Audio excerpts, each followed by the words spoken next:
Hello students, I am Surin Singh Jagwan and in today's lecture I'll teach you about basic concepts of ANOVA. This is the third part of hypothesis testing series.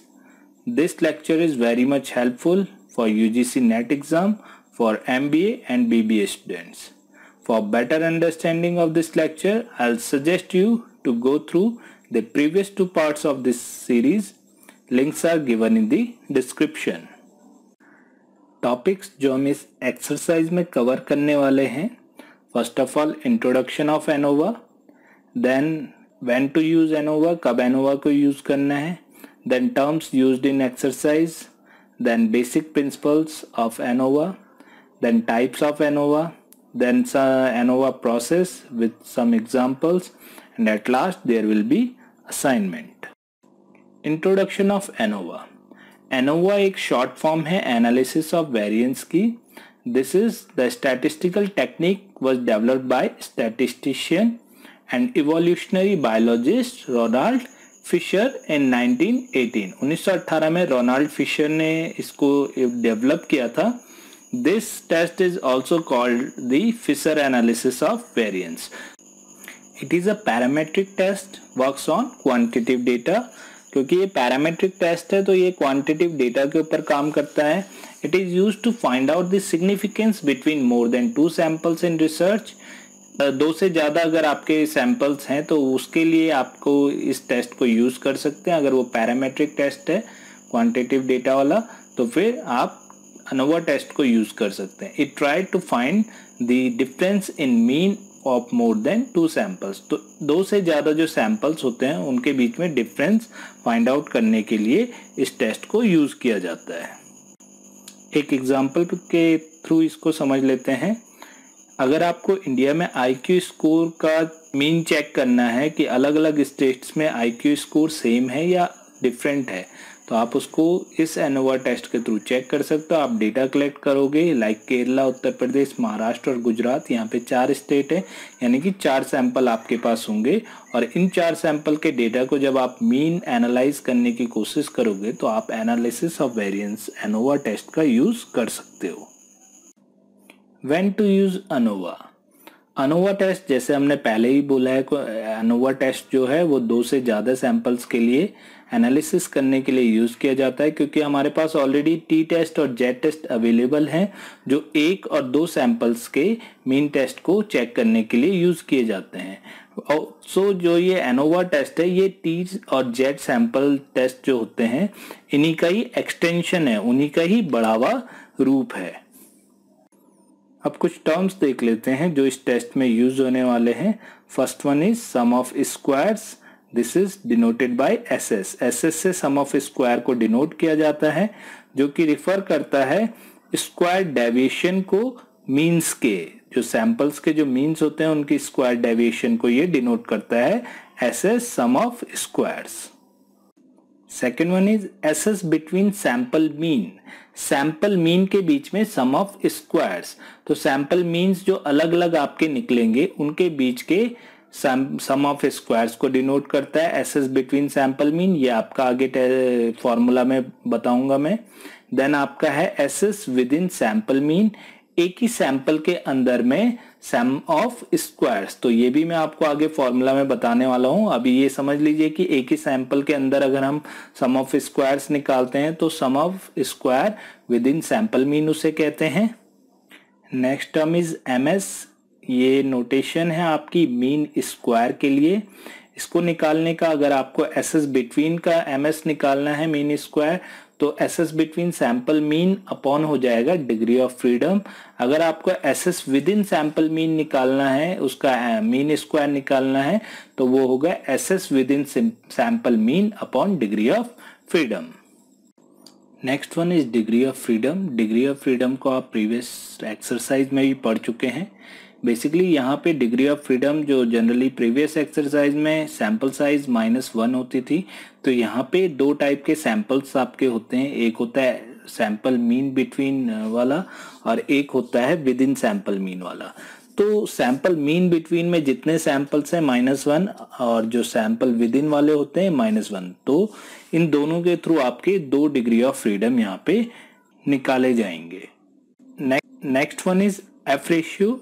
F ratio basically होता है mean square जो आपका between sample mean होता है upon mean square जो with in sample mean से आएगा आपका।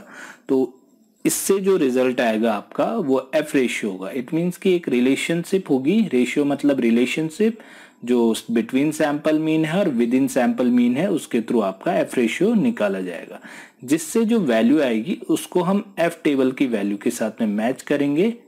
और एफ टेबल क्या होता है? एफ टेबल एक फिशर एनालिसिस की टेबल है जिसको हम देख लेते हैं। ये टेबल है जिसमें आपकी डिग्री ऑफ फ्रीडम दो साइड दी हुई होती है। अब यहाँ पे अगर एग्जांपल देखें तो एक डिग्री ऑफ फ्रीडम 3 है और दूसरी डिग्री ऑफ फ्रीडम 8 है, जो मैंने आपको डिग्री ऑफ फ्रीडम में बताया। अब यहाँ पे आपको सिग्निफिकेंस लेवल दिया है 0.5% का, तो हम उस डिग्री ऑफ फ्रीडम में से उस 0.5 को नोट कर लेंगे। और जो मैचिंग वैल्यू आएगी दोनों पोर्शन जहां पे मिलेंगे, जैसे यहाँ पे मिल रहा है 8.85, तो वो आपकी एफ टेबल की वैल्यू आ जाएगी। इस वैल्यू को आप मैच करवाओगे एफ रेशियो की वैल्यू के साथ में और उसके बेसिस पे डिसीजन लोगे कि आइदर आपको नल हाइपोथेसिस एक्सेप्ट करनी है या फिर आपको अल्टरनेट हाइपोथेसिस एक्सेप्ट करनी है। इसके टेस्ट में अगर एफ रेशियो की वैल्यू एफ टेबल की वैल्यू से कम आती है तो नल हाइपोथेसिस एक्सेप्ट होती है, अगर ये बराबर या ज्यादा आती है तो अल्टरनेट हाइपोथेसिस एक्सेप्ट होती है। Basic principle of ANOVA. The basic principle of ANOVA is to test for differences among the means of the populations by examining the amount of variation within each of these samples relative to the amount of variation between samples. यानी कि populations के means को आप examine करने की कोशिश कर रहे हो कि उनमें कोई डिफरेंसेस हैं या नहीं अलग अलग पॉपुलेशंस में, थ्रू जो सैंपल्स के विद इन वेरिएशन होते हैं और बिटवीन सैंपल्स वेरिएशंस होते हैं उसके थ्रू। सो बेसिकली ये कंबाइंड फॉर्म में वर्क करता है। It finds difference between the group और the samples and it find difference within the group. इसके बाद जो इनका मीन स्क्वायर आता है बिटवीन और विद इन का, इनको हम एफ रेशियो के थ्रू कैलकुलेट करते हैं, इसे एफ टेस्ट भी बोलते हैं, जिसमें एफ इक्वल टू होता है estimate of population variance based on between sample variance and upon हो जाता है estimate of population variance based on with in sample variance. यानी कि जो न्यूमरेटर साइड होगी वो सैंपल वेरिएंस बिटवीन वाली साइड होगी और डिनोमिनेटर साइड जो होगी वो विद इन सैंपल वेरिएंस वाली साइड होगी। इस वैल्यू को जो एफ रेशियो की जो वैल्यू आती है देन एफ लिमिट या एफ टेबल के साथ में कंपेयर किया जाता है गिवन डिग्री ऑफ फ्रीडम के साथ में। और अगर ये एफ वैल्यू जो होती है, जो आपकी ऑब्जर्व्ड एफ वैल्यू है जो आपने फॉर्मूला वाइज अभी निकाली, वो अगर इक्वल और एक्सीड करती है आपकी एफ टेबल की वैल्यू के साथ में, तो हम कह सकते हैं कि जो आपके सैंपल्स हैं या जो पॉपुलेशन है उनके मीन के बीच में सिग्निफिकेंट डिफरेंसेस हैं। अगर ये लो होती है इट मींस कि there is no significant difference between the means of the samples.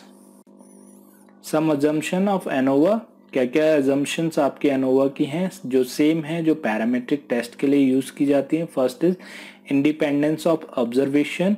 आपकी जो ऑब्जर्वेशंस हैं वो बायसनेस फ्री होनी चाहिए, यानी कि उनका जो कलेक्शन है वो एक statistically valid method like sample को रैंडम सैम्पलिंग के थ्रू आपने कलेक्ट किया है इस तरीके से हो। सेकेंड इज नॉर्मली डिस्ट्रीब्यूटेड, यानी कि आपका जो वैल्यूज हैं वो नॉर्मल डिस्ट्रीब्यूशन होना चाहिए उनका। Third one is homogeneity of variance, यानी कि जो आपके सैंपल्स हैं वो इनका जो वेरिएंस है जो नंबर्स है वो सेम होना चाहिए, होमोजेनियस होना चाहिए। अगर आपके ये होमोजेनियस नहीं होगा तो आपका अनोवा टेस्ट वहां पे फिट नहीं होगा। Now the types of ANOVA. ANOVA test जो होते हैं वो दो टाइप के होते हैं। First one is one way ANOVA. One way ANOVA के अंडर में हम केवल एक फैक्टर को ऑब्जर्व करते हैं, एक ही फैक्टर को डिटरमाइन करते हैं और जो सैंपल्स होते हैं उनके बीच में उस फैक्टर्स को टेस्ट करते हैं। एग्जाम्पल ले लेते हैं, जैसे एग्रीकल्चर में एक रिसर्चर चाहता है रिसर्च करना, तो उसने क्या किया कि क्रॉप्स के जो सीड्स हैं, वैरायटी ऑफ सीड्स हैं, उसके ऊपर रिसर्च की। तो उसने 2 से ज्यादा वैरायटी सीड्स की देखी और उनके बीच में मीन्स का कंपैरिजन किया कि क्या ये वैरायटीज का जो मीन है, जो प्रोडक्शन है वो सेम होता है या नहीं होता है। Second one is two way ANOVA. Two way ANOVA में जो डेटा हम यूज करते हैं वो दो फैक्टर पे डिपेंड करता है। दो फैक्टर क्या हो सकते हैं, सेम एग्जांपल ले लो, आपका जो पहला एग्जांपल था उसी में ही जो सीड्स की वैरायटी के साथ में हम डिफरेंट फर्टिलाइजर्स का भी जो इम्पैक्ट है वो देखना चाह रहे हैं कि डिफरेंट वैरायटी ऑफ सीड्स का और डिफरेंट वैरायटी ऑफ फर्टिलाइजर्स का क्या इम्पैक्ट पड़ता है आपके प्रोडक्शन में। ANOVA technique formula, first one is for one way ANOVA. तो यहाँ पे ये चार्ट में पूरा का पूरा फॉर्मूला दिया गया है जिसमें आपका कॉलम साइड और रो साइड है। कॉलम साइड में आपका सोर्स ऑफ वेरिएशन से स्टार्ट हो रहा है और फिर sum of squares, then degree of freedom, then mean square, then F ratio. और रो साइड में आपका है between samples and then within samples, then total. तो बिटवीन सैंपल्स का सम ऑफ स्क्वायर्स निकाल लेंगे formula wise, then degree of freedom जो हो जाएगा k-1 हो जाएगा, देन मीन स्क्वायर जो हो जाएगा SS बिटवीन जो आपका आया है upon degree of freedom. And फिर नीचे आपका विद इन सैंपल्स भी सेम निकाल लेंगे जिसमें आपका सिग्मा करके हम जो भी आपके विद इन सैंपल्स होंगे उनको निकाल लेंगे। देन n-k जो आपका डिग्री ऑफ फ्रीडम है और SS जो आपका मीन स्क्वायर होगा वो SS with in upon n-k जो आपका डिग्री ऑफ फ्रीडम है।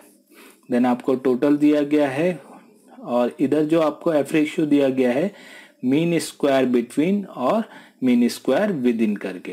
तो इसको आगे हम एग्जाम्पल वाइज क्लियर समझ लेंगे, यहाँ पे थोड़ा कंफ्यूजन हो रहा होगा आपको, तो एग्जाम्पल्स में आपको क्लियर हो जाएगा। Now two way ANOVA techniques का फॉर्मूला देख लेते हैं। इसमें कॉलम वाइज तो कोई आपको डिफरेंस नज़र नहीं आएगा, बट रो वाइज इसमें डिफरेंस हो जाता है because you have two factors. क्योंकि आप दो फैक्टर्स पे काम कर रहे हो तो एक फैक्टर्स और दूसरे फैक्टर्स का आपस में क्या रिलेशन है उस पे भी हमारा एफ वैल्यूज या एफ रेशियो यहाँ पे शो किया जाएगा।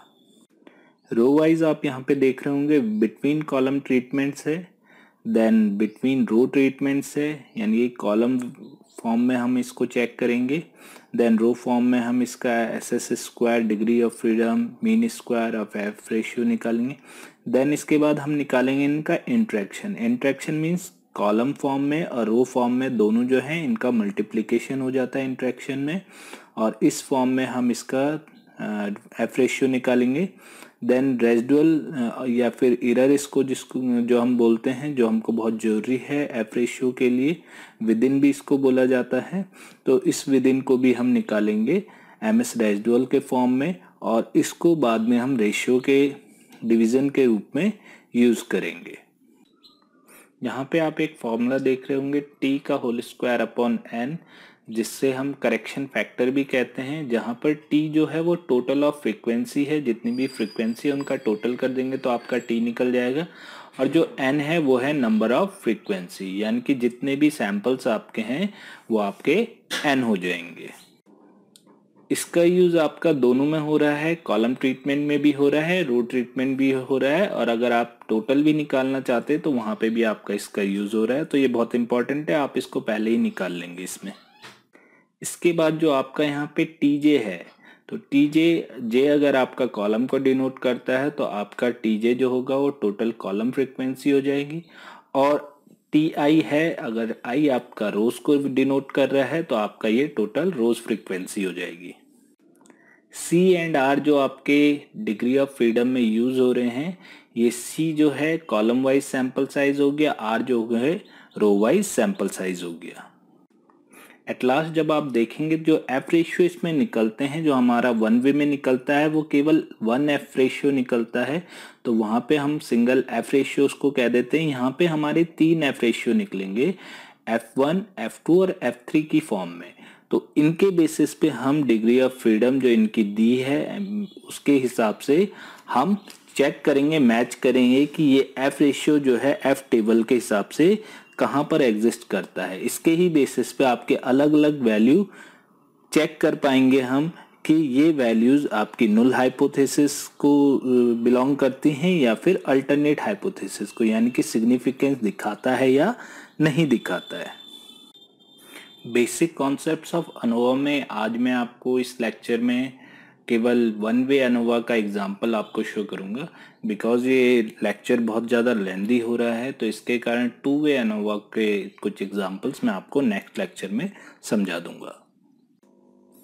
नाउ किसी भी रिसर्च में हाइपोथेसिस बहुत इंपॉर्टेंट होती है, क्योंकि इसी के बेसिस पे आप एक प्रिडिक्शन करते हो। और अनोवा टेस्ट के लिए वो प्रिडिक्शंस क्या हो सकते हैं, सेम नल हाइपोथेसिस और अल्टरनेट हाइपोथेसिस हम ले लेंगे। नल हाइपोथेसिस आपकी ये कहेगी कि जितने भी सैंपल्स हैं उनका जो मीन होगा उनके बीच में कोई डिफरेंस नहीं होगा, जबकि अल्टरनेट हाइपोथेसिस कहेगी कि there will be some difference between means. किसी भी एक दो के बीच में हो सकता है, दो सेम हो सकते हैं, एक अलग हो सकता है, या तीनों के अलग अलग हो सकते हैं। तो ये आपके अल्टरनेट हाइपोथेसिस डिफाइन करती है। तो यहाँ पे H0 जो है नल हाइपोथेसिस को डिनोट करता है, H1 अल्टरनेट हाइपोथेसिस को, μ1 μ2 और μ3 जो है वो डिफरेंट सैंपल मीन्स को डिनोट करते हैं, और K जो है ये नंबर है इंडिपेंडेंट कंपैरिजन ग्रुप्स का। Now take the example of ANOVA. इसको हम समझ लेते हैं कि कैसे अनोवा टेस्ट चेक यूज़ किया जाता है। सो यहाँ पे हम एक फैक्टर के साथ में काम कर रहे हैं, इसलिए ये वन वे अनोवा होगा। सो यहाँ पे आप देख रहे हैं कि एक कंपनी है जो कि ABC सोप की जो वैरायटी है इनको अलग अलग शहरों 1 2 3 4 में सेल आउट करती है। तो एक रिसर्चर है जो ये चेक करना चाहता है कि ये जो सेल्स अलग अलग शहरों में हो रही हैं इनमें कुछ मीन में डिफरेंस है या नहीं है वैरायटी ऑफ सोप्स के, या सेम है। तो इसको हम चेक करेंगे वन वे अनोवा के सेंस में। Let's take the solution. First of all हम क्या करेंगे कि जितने भी सैंपल्स हैं उनका मीन निकालेंगे। जैसे फर्स्ट वन जो A वैरायटी है उसके मीन को हम x1 बार से डिनोट कर रहे हैं, B वैरायटी को x2 बार से और C वैरायटी को x3 बार से, मीन जो इनका है। तो इस बेसिस पे हमने निकाल लिया है मीन 6, 5 एंड 4। नाउ जो हमारे ये मीन आए हैं हम इनका एक मास्टर मीन यानी कि मीन्स का भी मीन निकालेंगे, सैंपल मीन्स का भी मीन। तो उसको हम x डबल बार से डिनोट कर रहे हैं। तो इसमें x1 plus x2 plus x3 upon k। k क्या है, जो 3 सैंपल्स हैं, तो k क्या हो जाएगा यहाँ पे 3 हो जाएगा। तो आपका यहाँ पे रिजल्ट आ गया है 6 प्लस 5 प्लस 4 अपॉन 3। तो जो ये मीन ऑफ मीन आ गया है यहाँ पे दैट इज 5। नाउ फॉर्मूला के हिसाब से अब आपको एसएस बिटवीन और एसएस विद इन निकालना है। एसएस बिटवीन जब आपको निकालना है तो सैंपल जो है आपका, सैंपल का जो मीन है हर सैंपल का, उसको मैचिंग करवाएंगे हम जो मीन ऑफ मीन है। तो उसके हिसाब से जो फॉर्मूला बनता है वो बनता है n1 ब्रैकेट में x bar minus x double bar का whole square. So then plus हो जाएगा n2 x2 bar minus x double bar का whole square plus n3 into x3 bar minus x double bar का whole square. अब जो ये n1 है that is 4, क्योंकि हमारे जो सैंपल्स हैं वो 4 ही हैं हर उसमें, तो 4 ही आएगा। n1 n2 n3 तीनों 4 हो जाएंगे। अब ब्रैकेट में x1 हो गया आपका 6 जो मीन है आपका फर्स्ट का, माइनस 5 जो आपका मास्टर मीन है का होल स्क्वायर प्लस 4 ब्रैकेट में 5 माइनस 5 का होल स्क्वायर प्लस 4 ब्रैकेट में 4 माइनस 5 का होल स्क्वायर। अब इनका जो रिजल्ट आया वो आया 4 प्लस 0 प्लस 4 इक्वल टू 8। तो आपका एसएस बिटवीन आ गया है 8। नाउ आपको निकालना है SS with in. With in means her sample के अंदर का जो आपका सम ऑफ स्क्वायर निकालना है वो आप निकालोगे। तो सिग्मा आपका हो जाएगा फर्स्ट सैंपल के लिए x1 i माइनस x1 बार का होल स्क्वायर प्लस सिग्मा 2 हो जाए, सिग्मा जो है सेकंड, ये सेकंड सैंपल के लिए है x सिग्मा ब्रैकेट में x2i माइनस x2 बार का whole square plus sigma x3i minus x3 bar का होल स्क्वायर। तो जो i है ये 1 2 3 एंड 4 है ये आपके। तो यहाँ पे जो आपका फर्स्ट है उसमें क्या है, आपका फर्स्ट जो सैंपल है उसके हिसाब से जो आपका सैंपल मीन है यहाँ पे 6 है और सैंपल की जो फ्रीक्वेंसी वो भी 6 है। तो सिग्मा के अंडर में ये फर्स्ट वाली रो जो आपके फर्स्ट सैंपल की जो आपकी ये कॉलम है इसके हिसाब से हो जाएगा 6 माइनस 6 का होल स्क्वायर प्लस 7 माइनस 6 का होल स्क्वायर प्लस 3 माइनस 6 का होल स्क्वायर प्लस 8 माइनस 6 का होल स्क्वायर। ऐसे ही दूसरे सैंपल में 5 माइनस 5 का होल स्क्वायर प्लस 5 माइनस 5 का होल स्क्वायर प्लस 3 माइनस 5 का होल स्क्वायर प्लस 7 माइनस 5 का होल स्क्वायर। सेम फिर थर्ड सैंपल में भी 5 माइनस 4 का होल स्क्वायर प्लस 4 माइनस 4 का होल स्क्वायर प्लस 3 माइनस 4 का होल स्क्वायर प्लस 4 माइनस 4 का होल स्क्वायर। तो इसके बेसिस पर हमारे को तीनों सैंपल से जो रिजल्ट मिले हैं वो मिले हैं 0 plus 1 plus 9 plus 4। Second sample से 0 प्लस 0 प्लस 4 प्लस 4। थर्ड से मिला है 1 प्लस 0 प्लस 1 प्लस 0, जिनका टोटल होता है आपका 14 प्लस 8 प्लस 2, जो कि टोटल आपका एसएस विदिन आ गया है आपका 24। नेक्स्ट आपका एसएस ऑफ टोटल वेरिएंस निकाल लेते हैं, जो कि बिटवीन सैंपल्स का वेरिएंस और विद इन सैंपल का जो सम ऑफ स्क्वायर्स है उनको जोड़ दीजिए आप, वो आपका टोटल हो जाएगा। सेम डिग्री ऑफ फ्रीडम भी इसका ऐसे ही आता है, 9 प्लस 2 11 हो गया डिग्री ऑफ फ्रीडम। तो इसके बाद हम क्या करेंगे, नाउ मीन स्क्वायर निकाल लेते हैं बिटवीन सैंपल्स का और विद इन सैंपल्स का। बिटवीन सैंपल्स का मीन स्क्वायर हो जाएगा 8/2 इक्वल टू 4 और विद इन सैंपल का मीन स्क्वायर हो जाएगा 24/9 equal to 2.67। Then F ratio निकाल लेते हैं इनका। F ratio equal to between sample upon within sample, mean square of between samples upon mean square of within samples. तो इसके basis पे 4/2.67 इक्वल टू रिजल्ट आया आपका 5। Now हम डिग्री ऑफ फ्रीडम और सिग्निफिकेंट लेवल के basis पे F table से वैल्यू जनरेट करते हैं। आपका जो यहाँ पे डिग्री ऑफ फ्रीडम है वो है 2 and 9 और जो सिग्निफिकेंट लेवल है वो है 5%। तो इस बेसिस पे जो आपका एफ टेबल का जो रिजल्ट आता है वो है 4.26 का। अब जब हम कंपेयर करते हैं तो हमारी जो एफ रेशियो की वैल्यू है वो 4.26 जो एफ टेबल की जो वैल्यू है उससे लेस है। लेस का मतलब ये हो जाता है इसमें कि जो आपका एफ रेशियो जो आ रहा है, जो ये वैल्यू आ रही है वो null हाइपोथेसिस की रेंज में आ रही है।